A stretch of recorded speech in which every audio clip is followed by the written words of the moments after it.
gostaria de convidar você a orar junto comigo, para nós darmos início à palavra. Senhor, estamos na Tua presença agora para ouvir a Tua voz, a Tua palavra, e que o Senhor possa falar conosco, nos ajudando nas nossas necessidades, aquilo que precisamos ouvir do Senhor. A Tua palavra, ela é viva, ela é eficaz, e ela nos ajuda na nossa vida diária como discípulos de Cristo, Senhor. Por isso, nos colocamos agora nas Tuas mãos e pedimos, fala Espírito Santo de Deus ao nosso coração. Vem de encontro não só a nós que aqui estamos, mas aqueles que nos assistem também, no nome de Jesus é que eu te peço. Amém. Amém. Eu gostaria que você abrisse sua Bíblia, Salmo então 103, Salmo que nós temos trabalhado, versos do 8 hoje, até o verso 12.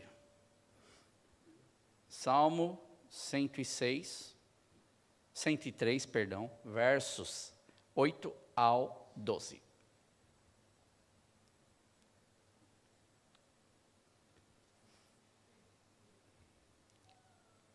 Preste atenção.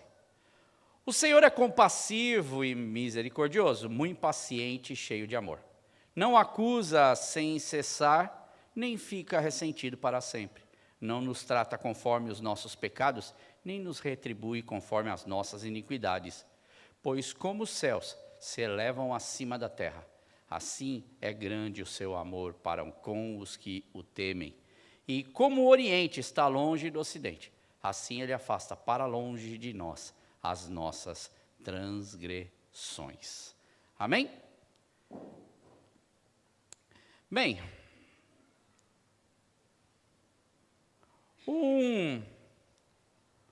um garoto, seus 12 anos de idade, ele vê na televisão uma propaganda, o que é normal você assistir na televisão, propagandas que te incentivam a comprar coisas.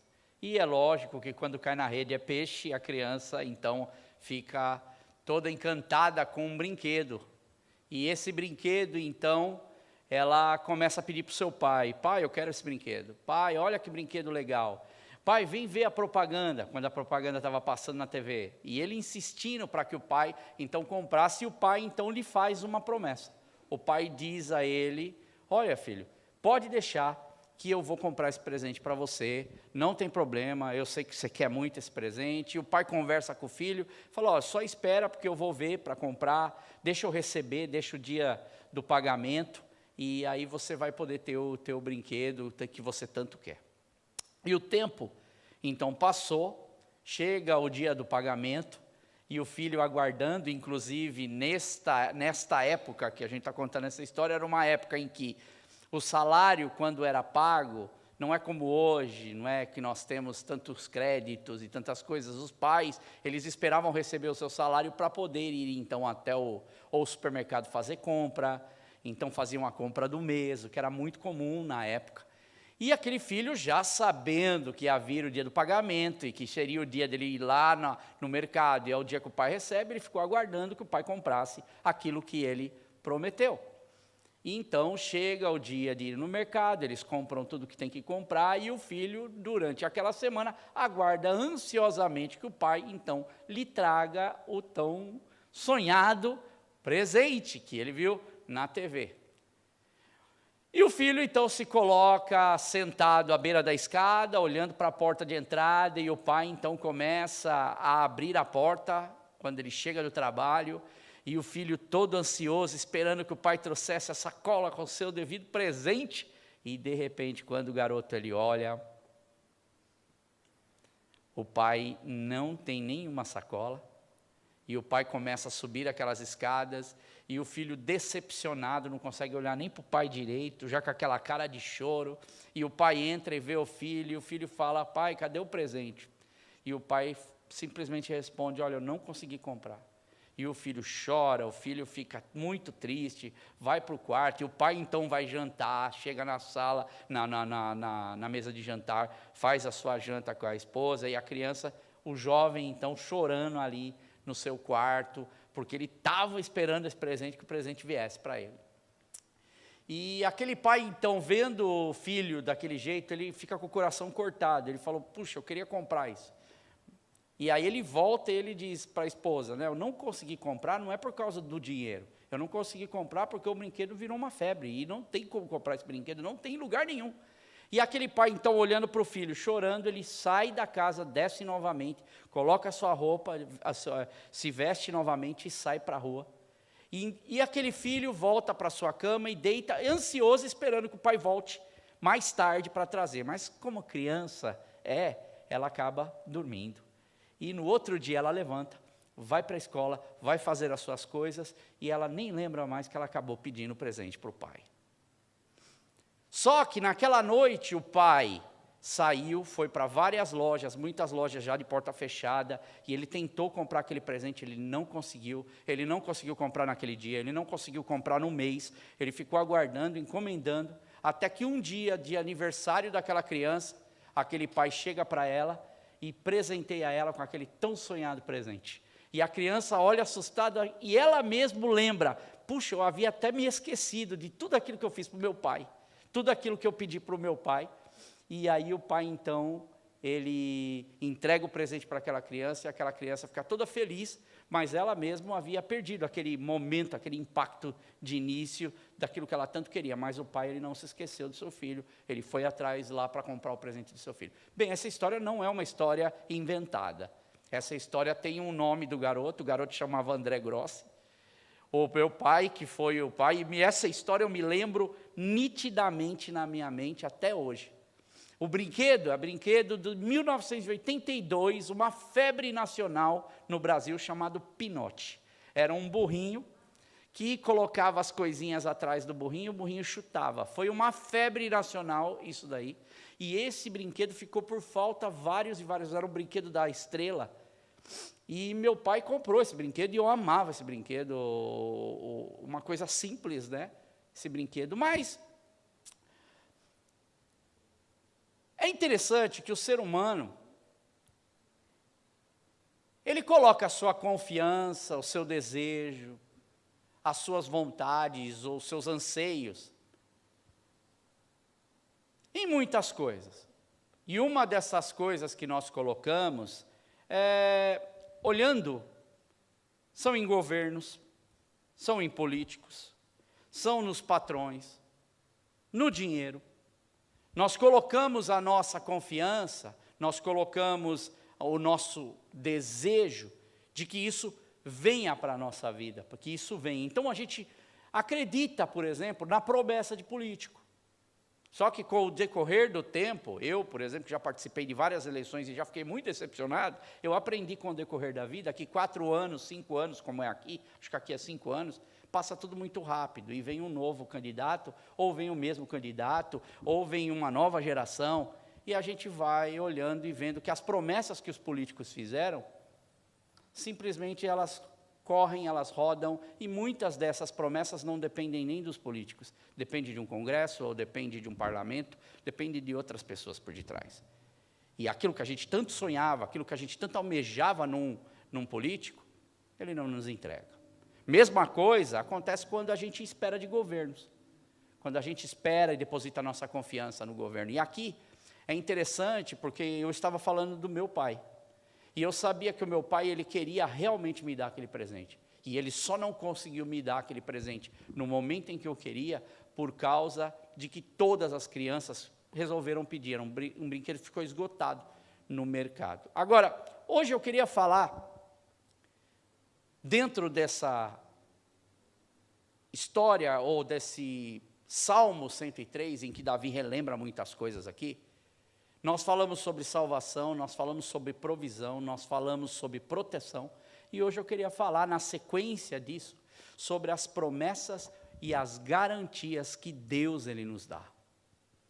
Essas garantias são verdadeiras garantias dadas por Deus para a nossa vida, e é a qual nós deveríamos muitas vezes nos apegar, e a gente acaba com o decorrer do tempo se esquecendo dessas garantias de Deus.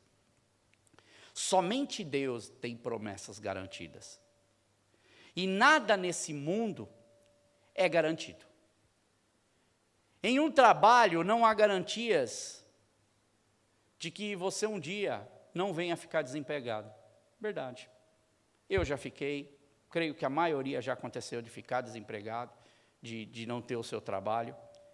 E é interessante que nem nos trabalhos que são trabalhos mais garantidos, que a gente diz, olha, ele trabalha no setor público, ou trabalha, por exemplo, para o governo, ou ele é dono de uma empresa bem-sucedida, nem nessa empresa bem-sucedida nós não temos garantias, mesmo das promessas dos melhores salários, ou promessa de uma vida melhor dentro dos trabalhos que a gente tem. E um grande exemplo disso, nós vivemos aproximadamente 3 anos. Quando veio o Covid, todo mundo se lembra, porque todos nós participamos da época do Covid aqui. Na época do Covid, o mundo inteiro parou. Muitos viveram da ajuda de quem? De governos. Porque o próprio governo ditava as regras. O governo dizia quem deveria ir para fora, o que deveriam fazer. E dependendo do país, existiam disponibilidades que os governos davam para as pessoas, e inclusive haviam também estratégias diferentes para cada governo. E eu me lembro que nessa época, lá na minha casa, minha esposa, minha filha, inclusive meu primo, trabalhavam numa companhia, e nessa companhia onde eles trabalhavam, eles também foram colocados em casa por um tempo, e o tempo ficou longo, e chegou uma hora em que não havia mais garantias, mesmo da parte do governo. E eles acabaram, tanto a minha esposa quanto a minha filha, quanto meu primo, ficando desempregados, e eles tiveram então que procurar outros empregos, procurar outras coisas para fazer. Então, é interessante que quando nós olhamos, por exemplo, para esse caso do que aconteceu na época da pandemia, foi que o mundo parou completamente, muitos fecharam suas portas, a vida de muitas pessoas mudaram, e sonhos de muitas pessoas, então, mudaram podemos dizer, de um piscar de olhos, porque ninguém tinha o controle. Uma semana estava todo mundo normal, na outra ninguém mais sabia o que fazer. Foi algo novo que pegou todo mundo de surpresa, e não havia garantias, e até hoje muita gente não voltou mais ao seu normal. Prejudicou a vida de muita gente, e num mundo em que a gente sabe não existem garantias. Num mundo em que não somos nós que achamos muitas vezes que ditamos as regras e confiamos nessas promessas, que temos realmente essa certeza de ter essa promessa na nossa mão. Fica aqui um alerta para que a gente pare e pense. E Davi agora, no Salmo 103, ele menciona pelo menos 4 promessas aqui. Promessas que não estão, preste atenção, não estão presas ou relacionadas a nenhuma mudança que venha a acontecer.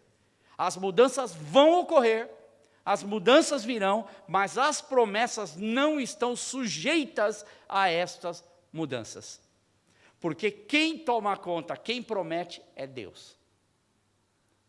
E hoje nós vamos falar apenas de 2 promessas, e na próxima oportunidade falarei das outras 2. E nós vamos começar com a primeira das promessas, que é a promessa da misericórdia de Deus. Ele nos promete ser um Deus misericordioso, e Ele nos promete a sua misericórdia. Hoje cantamos muitas canções que fala dessa misericórdia de Deus projetada na vida do seu Filho, que se entregou por nós e mostrou a misericórdia de Deus, qual é a face dela, a promessa de Deus para nós. E o verso 8, então, do Salmo 103 e verso 9, diz o seguinte: o Senhor, Ele é compassivo e misericordioso, muito paciente e cheio de amor, não acusa sem cessar, nem fica ressentido para sempre. Numa outra versão, eu estou lendo aqui a NVI, numa outra versão diz: o Senhor é misericordioso e compassivo, longânimo. E aí a versão diz assim: assaz benigno. Aí você fala, caramba, o que ele está querendo dizer? Por isso, eu indico, procure uma versão ao qual você está familiarizado, ou leia o versículo em outras versões, para você entender o que ele quer dizer. E ele continua na versão Almeida Revista Atualizada, dizendo: não repreende perpetuamente, no verso 9, nem conserva para sempre a sua ira. O que já dá para nós entendermos um pouco melhor o verso, para não haver confusão aqui. Então, não acusa sem cessar, que é a minha versão que diz, nem fica ressentido para sempre. A outra diz, no verso 9, não repreende perpetuamente, nem conserva para sempre a sua ira. Fica mais fácil de entender. O Senhor, Ele vê as atitudes desobedientes dos seus filhos, mas Ele tem o seu momento em que Ele olha, Ele repreende, mas aqui a palavra de Deus mostra que existe algo especial em Deus. E é sobre isso que nós vamos falar um pouco. Esses versos são uma lembrança aqui, porque lembra que no verso anterior, Davi fala de Davi, Davi fala do povo de Deus, falando aquilo que Deus estava fazendo para o povo de Deus. A intenção de Davi é levar o povo, aqueles que estão ouvindo a mensagem, a história daquilo que Deus fez para eles. E a mesma coisa aqui. O que Davi aqui puxa é Êxodo 33, por exemplo. Em Êxodo 33, todo mundo conhece essa história. Êxodo 33, depois do bezerro de ouro, Deus diz a Moisés, o povo ele constrói um bezerro de ouro, essa história todos nós conhecemos, e Deus diz a Moisés que não vai mais andar com o povo, eu não irei mais com vocês, Moisés. Mas eu não vou abandonar vocês, eu vou mandar um anjo à frente de vocês. Por quê? Porque esse povo é um povo obstinado, é um povo desobediente, é um povo que não me obedece. E aqui então, nós vemos que Deus ele diz, olha, eu me agrado de você. Isso deixa bem claro que Deus se agradava de Moisés e que Deus falava com Moisés. O primeiro impacto de Moisés é medo quando ele vê Deus na sarça. Ele não conhecia, mas a gente vai vendo que à medida que Moisés vai se tornando íntimo de Deus, a Bíblia diz que Deus falava com Moisés como ele falava com um amigo. Isso é relacionamento com Deus. E então aqui, em Êxodo 33, nos versos 15 a 17, se você quiser abrir a tua Bíblia, porque nós estamos aprendendo e é importante, Êxodo 33, versos 15 a 17, o que está acontecendo aqui? Olha o que vai acontecer. Então Moisés, no verso 15 de Êxodo 33 em diante, então Moisés lhe declarou, quando Deus fala, olha, eu não vou mais com vocês, porque esse povo é obstinado, mas vou mandar um anjo com vocês. Aí Moisés diz o seguinte, se o Senhor não fores conosco, não nos envie. Se o Senhor não vai, não manda a gente. Como se saberá que eu e o teu povo podemos contar com o seu favor, se não nos acompanhares? Quem mais, olha o que Moisés diz, quem mais poderá distinguir a mim e a teu povo de todos os demais povos da face da terra? Vê o que ele diz, quem é que nos diferencia? Qual é aquilo que nos torna diferente dos outros? Primeiro nós estamos falando da promessa de misericórdia de Deus. Eu, com diferenciação de outras pessoas, porque Moisés está falando isso com Deus. Qual é a minha diferenciação quando eu falo dessas promessas de Deus? Quando eu falo da misericórdia de Deus e eu entendo Deus, esse sacrifício que Ele fez por nós, porque hoje nós estamos aqui para cear. E a gente faz isso em memória de Cristo. E faremos isso até um dia em que nós podemos fazer, estar junto com o próprio Cristo. É uma lembrança para nós, e aqui vemos esse diferencial. Aí o Senhor vai dizer para Moisés, no verso 17 de Êxodo 33, Ele vai dizer, farei o que você me pede, Moisés, porque tenho me agradado de você e o conheço pelo nome. Percebe a intimidade de Moisés e a intimidade dele com Deus, do relacionamento? E aqui então, Moisés ele se torna esse link, como Jesus, ele é um link na nossa vida também. Jesus ele veio como esse elo que nos reconecta com Deus, e é o que a nossa igreja tem, o seu nome é Link Church, é uma igreja que tenta reconectar o ser humano, o seu próximo com Deus, através de quem? De nós, das nossas forças? Não, da força de Deus, de Jesus Cristo. Jesus é o nosso referencial. Jesus nos reconecta com Deus através do amor dele, da entrega dele. E aí Moisés, então, passado na sequência, ele vai dizer lá no verso 19, para Deus assim, olha, Deus, mostra para mim a sua glória. E Deus responde para Moisés e diz para Moisés assim, diante de você, Moisés, eu vou fazer passar toda a minha bondade. Olha que lindo. E diante de você proclamarei meu nome, o Senhor. Tanto a relação e o entendimento de Moisés com essa misericórdia, ele está tendo uma experiência com o quê? Com a misericórdia de Deus. Percebe? Ele não está tendo uma experiência de grandeza, ele não está tendo uma experiência de poder, ele está tendo uma experiência de um Deus que disse, eu não vou, e um Deus que olha para ele, vê o pedido dele, e ele fala, Moisés, eu tenho me agradado de você. Percebe? Não é que Deus ele muda, mas é que Deus ele interage. Esse Deus trabalha conosco, com a nossa fé, quem nós somos. Por isso, irmãos, hoje, ainda hoje, Deus continua vivo, trabalhando, e a sua misericórdia, ela vem como uma promessa na nossa vida. Porém, existem condições. Isso não é jogado de qualquer jeito. Deus não faz nada de qualquer jeito. A misericórdia de Deus está disponível, disponibilidade. E aqui nós olhamos para Deus, a misericórdia de Deus, e nós vemos Moisés se posicionando diante de Deus e Deus olhando para ele. E aí Deus diz o seguinte, olha o que Deus fala na sequência, terei misericórdia de quem eu quiser. E terei compaixão de quem eu quiser ter compaixão. Percebe, irmãos, quando a gente fala de misericórdia, qual é a intenção? O que é que a gente tem realmente como misericórdia de Deus? Deus mandou seu filho se entregou por nós, e pronto, está tudo resolvido, a coisa está maravilhosamente bem colocada, e nós não sabemos, muitas vezes, nos comportar como servos e servas de Deus.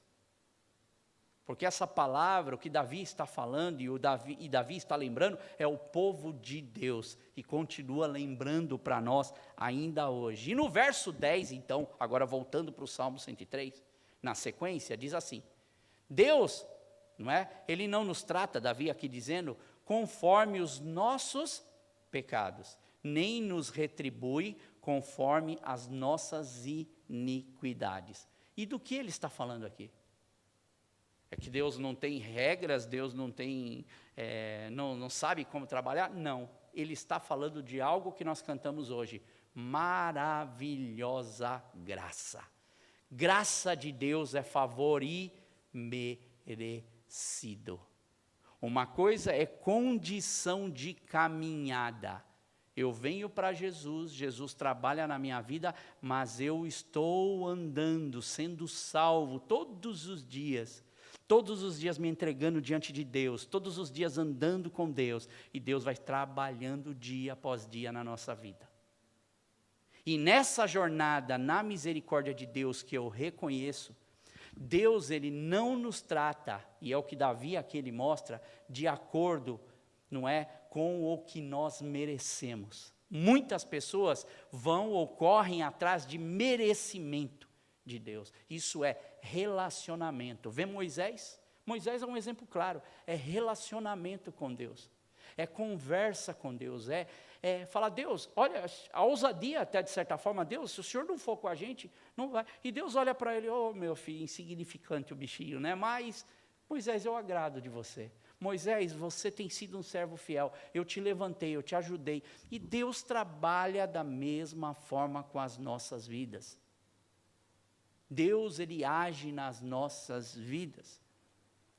E aqui, então, é interessante, porque Deus, apesar de nós não merecermos, e Deus não nos tratar conforme o nosso merecimento, Deus tratou alguém, através de alguém, em nosso lugar, que não merecia, e Ele toma o nosso lugar, que é quem? Jesus Cristo. O nosso pecado, a nossa falha, a nossa culpa cai sobre Jesus Cristo. E Deus trata não só alguém em nosso lugar, que é seu filho, como Ele trata de acordo com os nossos pecados em cima do seu próprio filho. Aquilo que eu devia, quem paga é Jesus Cristo. O Calvário, cantamos isso aqui, paga tudo. Cover it all. Jesus Cristo paga os nossos pecados. E aqui quando nós olhamos, a culpa cai sobre o próprio Filho de Deus. Isaías 53, verso 10, diz: contudo foi a vontade do Senhor esmagá-lo e fazê-lo sofrer.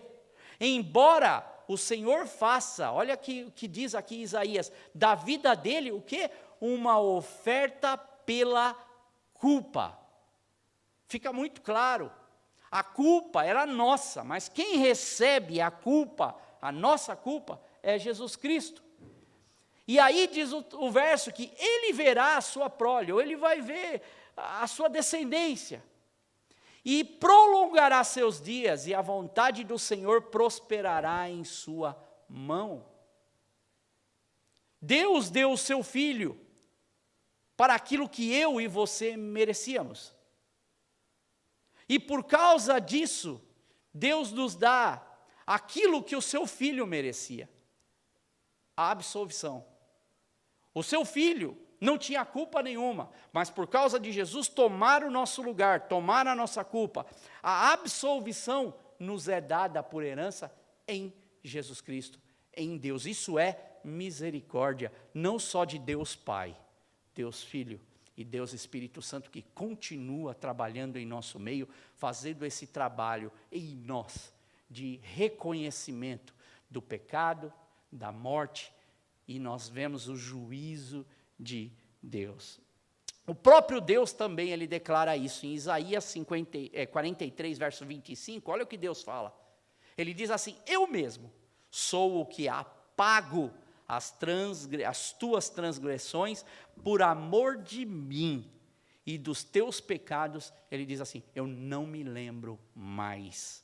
Um dos benefícios que nós temos como filhos de Deus, e que Ele tem nos prometido, é a sua misericórdia. E Davi, ele descreve isso aqui, através da descrição de quem? Do próprio Deus. Davi está descrevendo quem Deus é em sua essência, a sua misericórdia. Davi não traça Deus aqui, sobre a perspectiva aqui, de como Deus ele lida com as pessoas que têm fortuna, com as pessoas que têm poder, das pessoas que têm dinheiro, das pessoas que têm lucro, produção, domínio. Mas Deus, aqui Davi falando, né, mostra nessa linha de raciocínio aqui, de que Deus lida com o ser humano através dele, da sua compaixão para conosco, da sua misericórdia, da sua generosidade, da sua paciência e do seu amor. Deus não nos trata por causa do nosso status, mas Deus ele nos trata por causa de quem Ele é em essência, o seu amor. Davi também diz que Deus não lida conosco na base da lei ou justiça aqui dos homens, pois se assim fizesse, Ele nos trataria de acordo com a nossa performance. Se Deus nos tratasse com essa justiça humana, Deus nos lidaria conosco de acordo com a nossa performance, ou a forma como nós vamos nos comportando. Mas Deus aqui, e Davi mostra aqui que Deus diz e trata conosco com paciência, com amor, tanto que é o que Ele faz com o povo de Deus, desobediente, obstinado. Ele diz assim, mas Moisés, por amor a você, aquilo que você está me pedindo, eu vou estar com vocês, eu vou continuar com vocês. Agora, a pergunta que fica aqui, se você tivesse que ser julgado por alguém, imagine que alguém vá te julgar por alguma causa, quem que você queria que fosse o juiz da sua causa? Se você estivesse na mão de alguém teria que te julgar, quem que você queria que fosse esse juiz? Um juiz apontado por qualquer um juiz, ou você queria assim, se tivesse a oportunidade que alguém dentro da tua casa fosse sua mãe, fosse o seu juiz, o juiz falasse assim, mãe, o que você acha que eu devo fazer com o seu filho? Tem até um juiz que faz isso, né? No, ele sempre brinca, é um juiz até que está doente, coitado, e ele fala nos programas de televisão dele, ele fala assim, vem cá, ele chama a criança, ele fala, o que eu falo com o seu pai? O que eu faço com seu pai? E é interessante que as crianças, na hora que elas vão falar, ele é culpado. Tipo, não sabe nada do que está falando, eles dão risada, eles brincam ali, mas ele chega dando o veredito e tenta ajudar aquela família. Agora, se você tivesse que ser julgado, quem que você queria? É óbvio que nós queríamos que quem nos julgasse é quem é íntimo de nós, a quem nos conhece, quem faz parte da nossa família, um pai, a mãe, um irmão, um familiar. É isso que nós queríamos para a nossa vida. Porque é muito melhor quem vai nos julgar, quem é de casa. Quem vai nos julgar, quem nos conhece, porque lá tem amor e tem compaixão. E nós, irmãos, como servos de Deus, nós temos essa promessa de Deus de misericórdia. Como servos de Deus, nós temos a promessa de Deus de compaixão. Como servos de Deus, este deve ser um grande alívio para nós. De saber que independente das nossas falhas, e agora fica aqui até algo que talvez pessoas, a gente aconselha e sabe o quanto pessoas ficam aflitas com isso, com as suas falhas, com os seus pecados, com as suas faltas, ou com as suas... não conseguem conquistar, ou não conseguem vencer os seus pecados, as suas falhas. E aqui é um grande alívio para nós saber que um dia, quando nós chegarmos diante de Deus, ou quando nós chegamos diante de Deus, nós podemos ver que esse Deus, Ele nos trata com amor, com generosidade, com misericórdia, e Deus nos trata com compaixão. E isso deve ser um alívio para as nossas vidas, primeiramente para nos livrar do peso que muitas vezes a gente carrega por anos na nossa vida. E isso envolve um relacionamento com Deus. A partir do momento que eu me achego com Deus, eu começo a ter uma outra forma de convivência com Deus. E Deus, Ele com certeza olha por nós. Agora o segundo, primeiro então é misericórdia. Acho que entenderam bem. Está bem entendido. Moisés é um exemplo claro disso aqui. Agora, a segunda promessa é a promessa de compreensão. Às vezes a gente tem uma ideia de Deus que Deus não compreende o ser humano. Mas a primeira coisa, Deus fez o homem. Deus criou o homem, Deus criou a nossa essência. Versos 11 e 12, para a gente encerrar. Olha o que diz. Pois seu amor por aqueles que o temem é imenso. E aí ele vai dizer como é essa distância. Ou quanto é esse amor, o tamanho dele. Como a distância entre o quê? Os céus e a terra. Por que Davi está fazendo aqui? Primeira coisa, ele já está mostrando que a coisa é a perder de vista, é longe. E aí ele diz no verso 12 o seguinte, de nós, ele faz o quê? Ele afastou os nossos pecados, tanto como o Oriente está longe do Ocidente. Vê só, Deus não só nos perdoa do pecado, mas Ele também trabalha na sua compreensão de quem nós somos. Essa é uma promessa de Deus para nós. E que nós devemos buscar, e sabe como é que a gente busca essa promessa? Nos deitando, deleitando, meditando na onde? Na própria voz de Deus.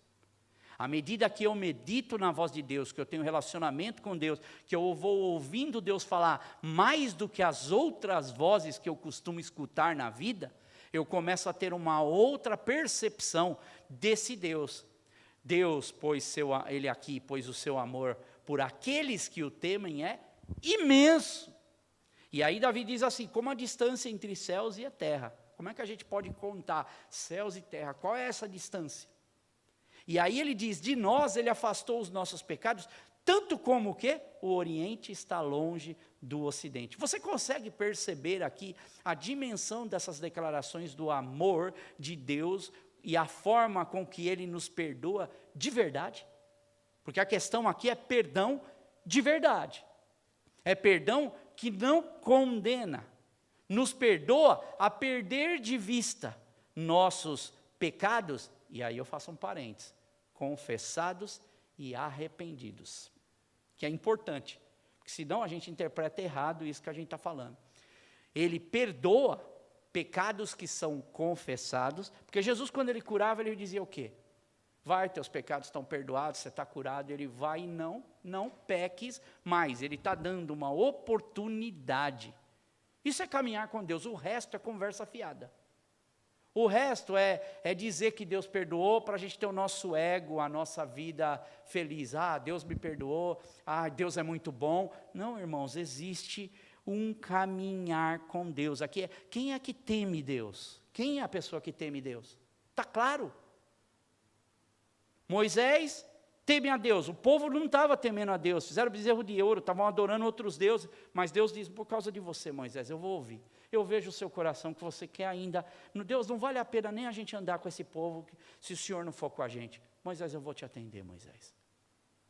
E aí Deus olha para a gente na sua misericórdia, Deus olha para a gente agora na sua compreensão conosco.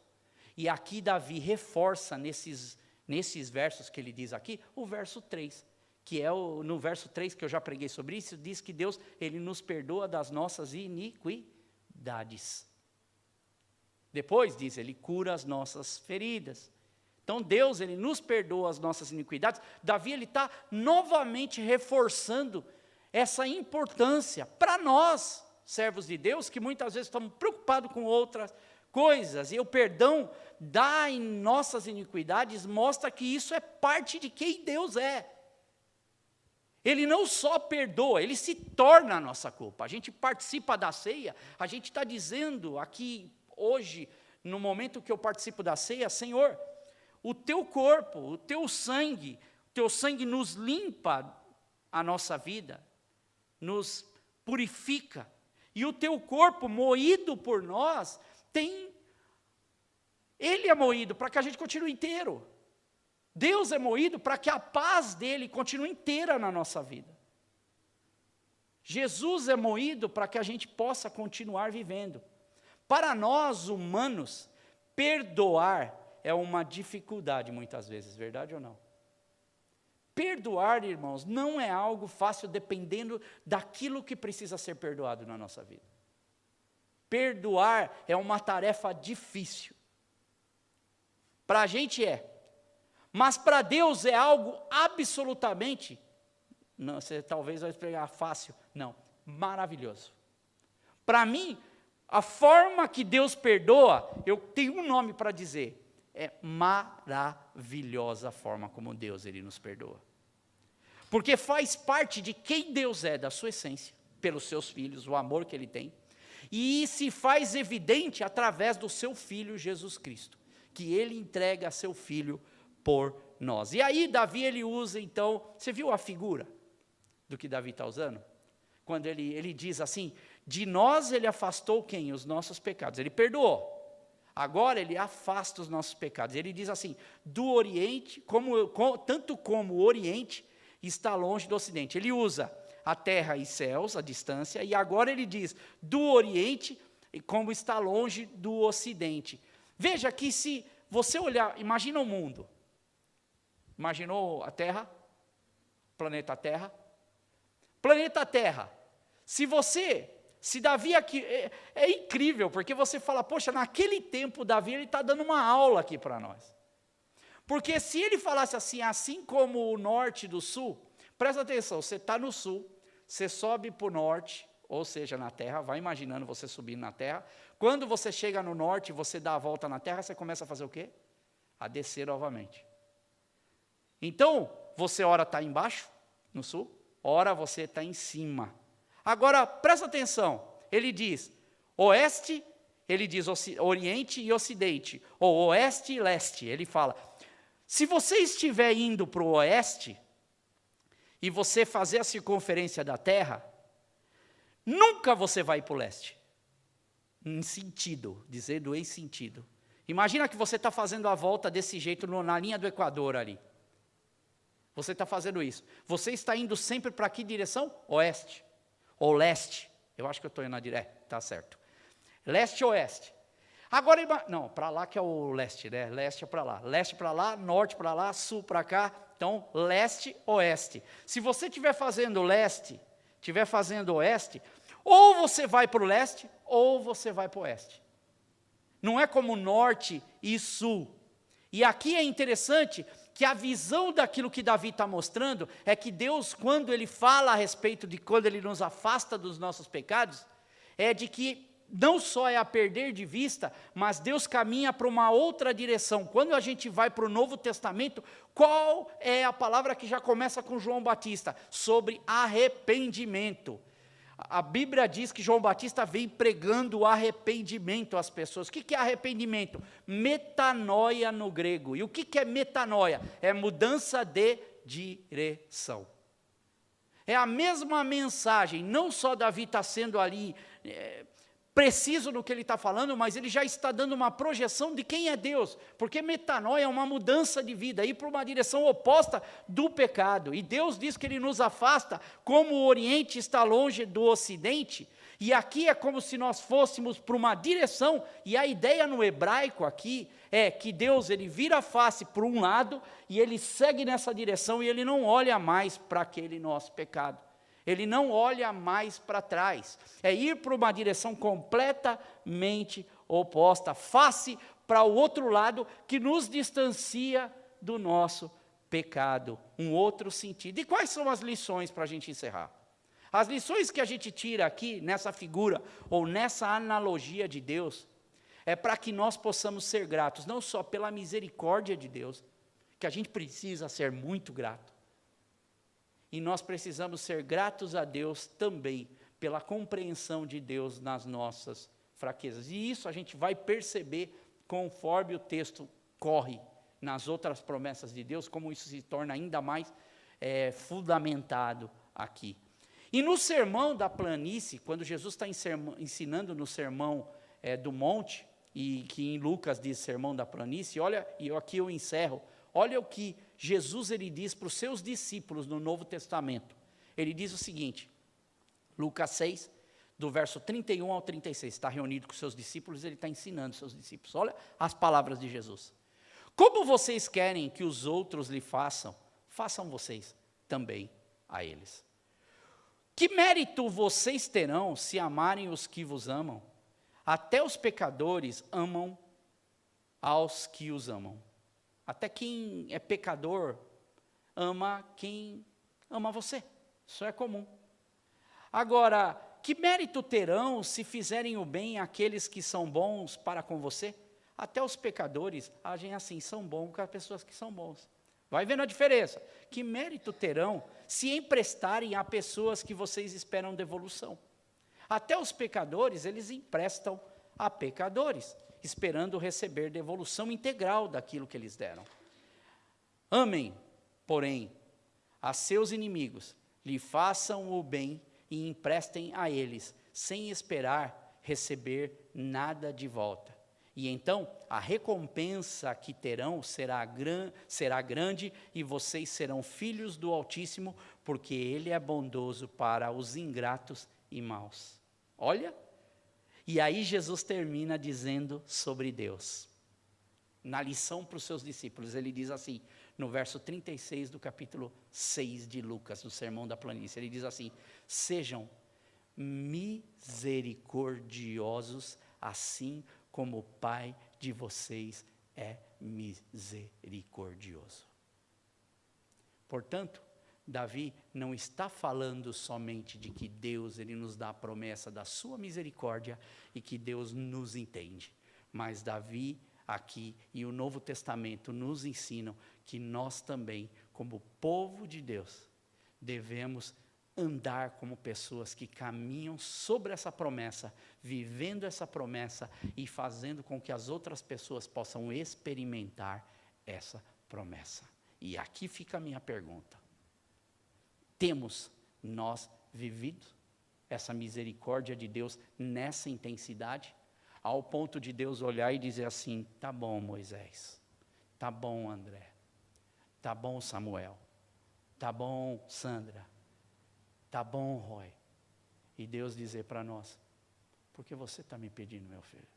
Porque eu estou vendo a intenção do seu coração, porque eu estou vendo a intenção vimos aqueles que o temem, aqueles que servem a Deus, aqueles que não agem de acordo com as coisas do mundo, aqueles que não pagam com a mesma moeda, aqueles que não impõem condições. No caso, ele diz, eles são inimigos, e por ser meu inimigo eu não vou fazer nada. Hoje essa mensagem está se proliferando.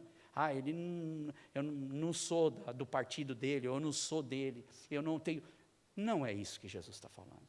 E se nós queremos experimentar a verdade de Deus, ele diz, nós precisamos ser muito, muito, muito próximos desse Deus misericordioso, para que a gente possa experimentar a misericórdia de Deus, porque senão Deus vai olhar para nós e vai falar, você não tem misericórdia com o seu próximo, você quer que eu tenha misericórdia de você?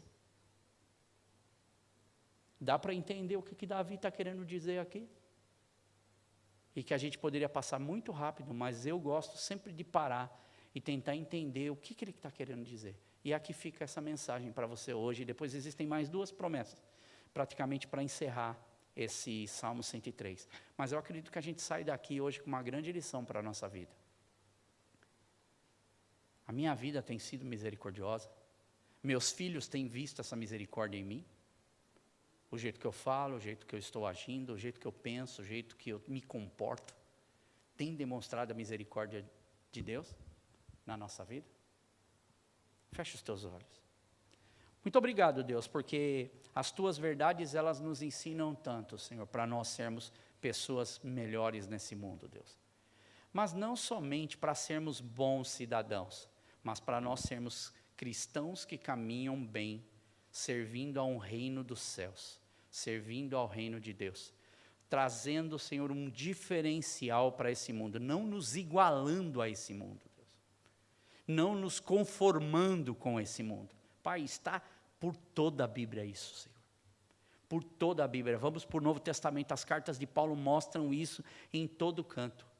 Vemos, Senhor, nos escritos sagrados, o próprio Jesus nos ensinando isso, e que nós possamos aprender essa lição, que não é uma lição do André, é uma lição da tua palavra, Senhor, e é uma lição que o André também está aprendendo, e que nós, Senhor, cada um de nós, Senhor, possamos viver esta experiência, de podermos entrar na tua presença e conversarmos com o Senhor, entendendo que o Senhor é misericordioso, primeiro de tudo, e que o Senhor é compreensivo, que o Senhor não está distante, que o Senhor não é um Deus que nós não conseguimos nos relacionar. Pelo contrário, o Senhor se mostra um Deus fácil de relacionamento em todas as áreas, através da sua igreja, através dos irmãos, através da família, através da sociedade, através, Deus, da tua palavra,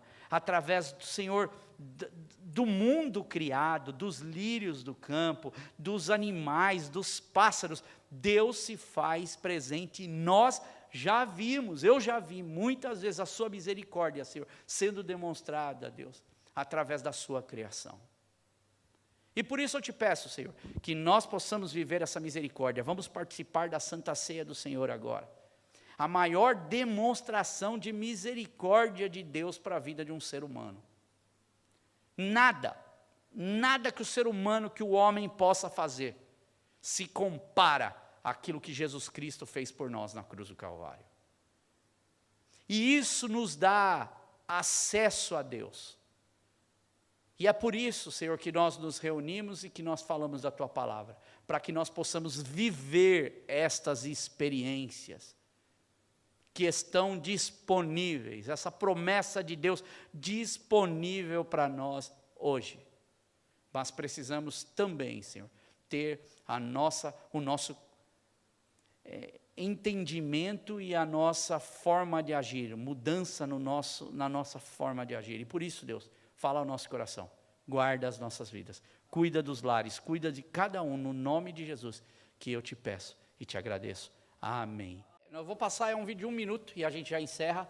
É mais ou menos um teaser, que seria tipo um aviso desse projeto que é do estudo bíblico que a gente vai fazer, que vai começar, então você vai ver aí a data, dia 13, não é? Eu estou terminando de gravar, que está sendo feito com muito carinho e eu acredito que tem bastante conteúdo à medida que a gente anda. E eu fiz só uma introdução, que inclusive eu vou estar colocando depois, do que vai ser o nosso estudo. É bem rapidinho, é só uma chamada, tá bom?